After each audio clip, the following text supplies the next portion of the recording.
You ask Tiger to solve. This deals with linear equations with one unknown.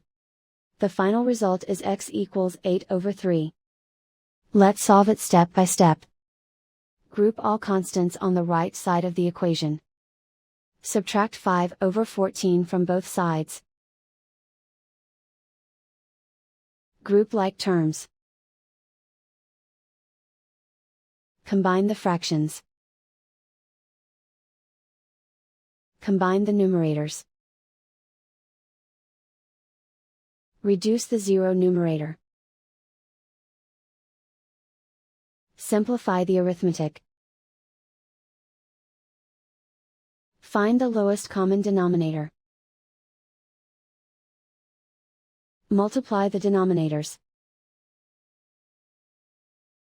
Multiply the numerators. Combine the fractions. Combine the numerators. Find the greatest common factor of the numerator and denominator. Factor out and cancel the greatest common factor.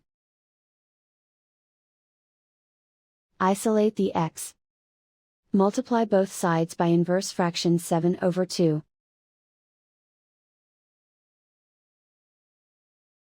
Group like terms. Multiply the coefficients. Simplify the fraction. Multiply the fractions. Simplify the arithmetic. And so the final result is x equals 8/3.